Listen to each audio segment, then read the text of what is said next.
omufirika alina ebintu bingi nnyo ebyokudiiringa nabyo.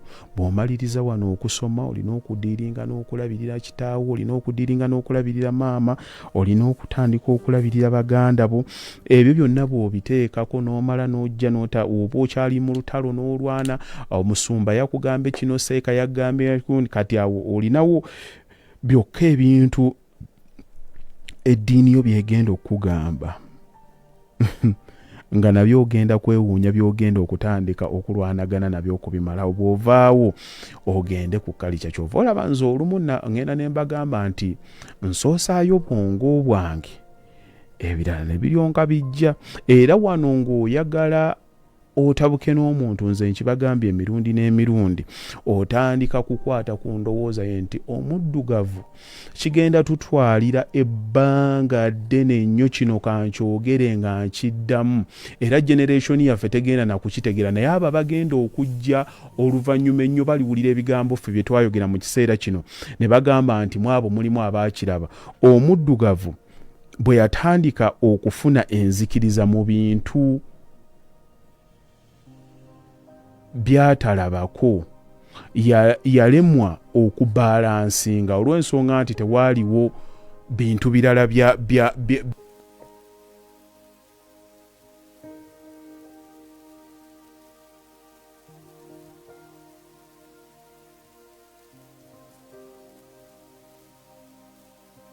nti nno abantu bajja genda nga bampulira bubi.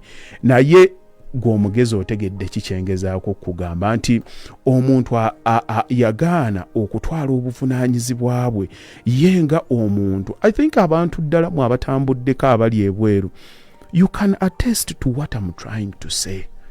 Bodda wano bw'otunuulira enneeyisaayo yaffe mu Africa, bagambye nti nno eddoboozi lisikipingamu.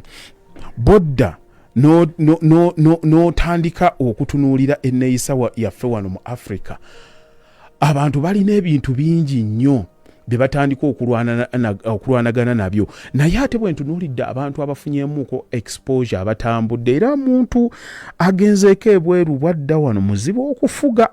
Obalaba era bakyusa mangu obwongo bwabwe. Omanye ekibeerawo wakati awo, abantu abo babeera bafunyemuuko ka exposure ku bintu ebirala. Bagenzeeko mu cultures endala, balabye ebintu bwe bitambula. Era ogenda okwogera naye omuwulira obwongo bwe nga budduka mangu, akugamba atandika okubanga nekyayagala akitegeera mangu. Naye bannange basabo ne banyabo nga tukyali wano machazi, omufirika olina ebizibu byo, ebintu bikutuddeko, olowooza kino, olowooza kiri.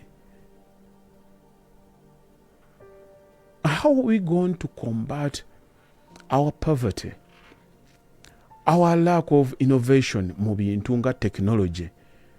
Nga honestly tukeera bukeezi mu mizikiti, tukeera bukeezi mu chachi,